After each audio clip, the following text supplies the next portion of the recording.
Hello December na mga mamis! Ito yung araw na pinakaiintay ko na dapat nung pagpasok pa lang ng bare months ko pa ginawa.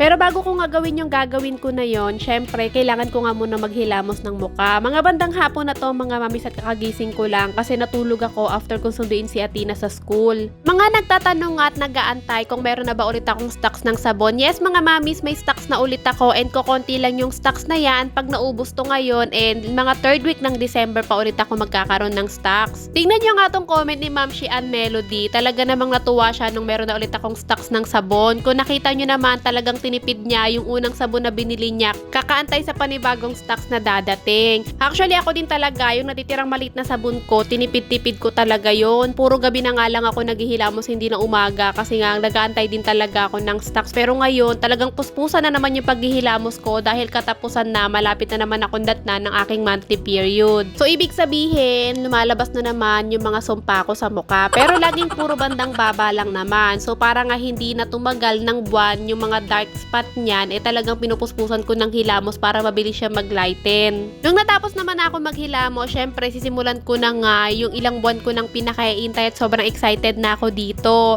Syempre ang magtayo ng aking 10 feet na Christmas tree. Charot! 4 feet lang talaga yan. Baka nga 3 feet lang eh.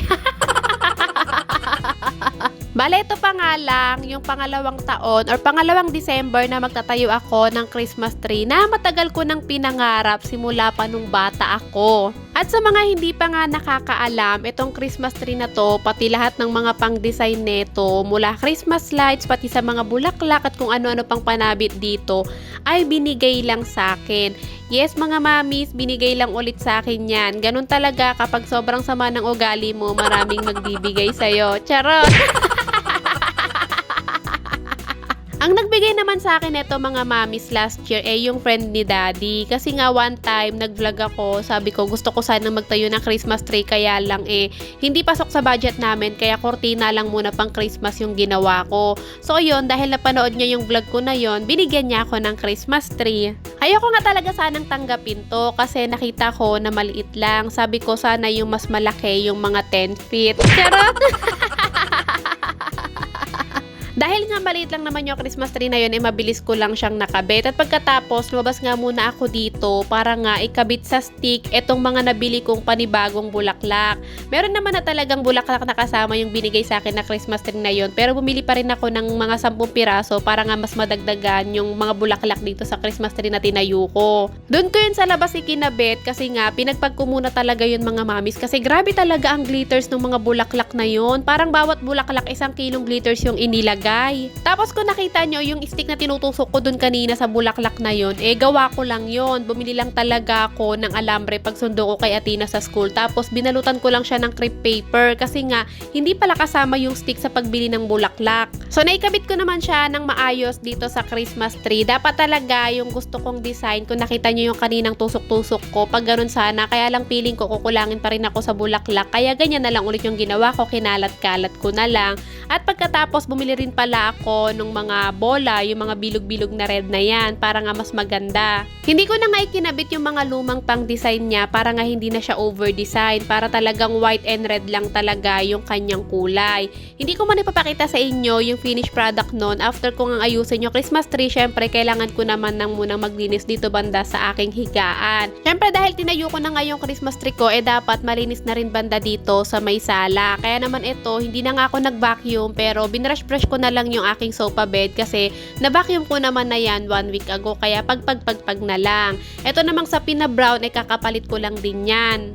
Actually, iniisip ko nga kung iba-vacuum ko pa ba yung wall pati na rin yung kisame pero hindi pa naman siya ganun kadumi kaya sabi ko bago na lang mag-Christmas ko siya iba-vacuum. Pero ilalagay ko na nga itong cover ng sofa bed kasi nga sabi ko sa inyo 'di ba nung nakaraang vlog ko, ikakabit ko to kapag magtatayo na ako ng Christmas tree para nga mas maganda tingnan. Isa lang kasi to mga mamis kaya ito yung lagi nyo nakikita. Tsaka ito lang din kasi yung gusto kong kulay para light nga lang. Lalaban ko din naman to bago mag-Christmas para mas malinis din. Pero depende kasi kapag sinumpong ako ng katamaran, pwedeng hayaan ko na siya dito hanggang 6 na buwan. Charot!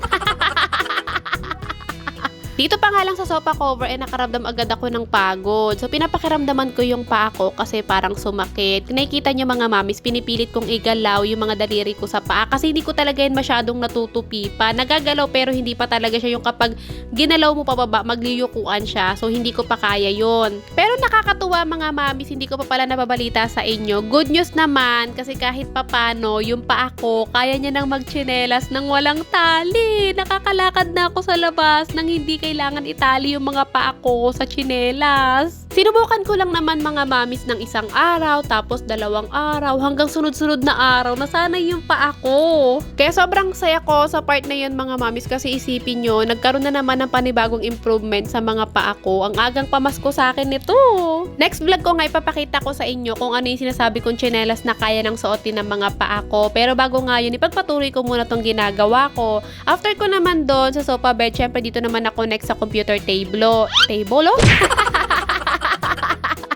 Dito naman ako sa computer table. Pinunas-punasan ko lang siya ng wipes para nga matanggal yung mga alikabok at pagkatapos pinunasan ko na rin nga ng tissue para nga matuyo. Hindi naman na kasi masyadong maalikabok to kasi nga minsan naman kapag wala akong ginagawa, hindi ko na lang naisasama sa vlog pinupunas-punasan ko din naman to. Nung natapos naman na ako sa bandang ibabaw ng computer table, dito naman ako sunod sa ilalim ko sa nakalagay yung mga sabon ko. Yan ko talaga lagi nilalagay yung sabon ko para nga alam ko kung may stocks pa ako o wala.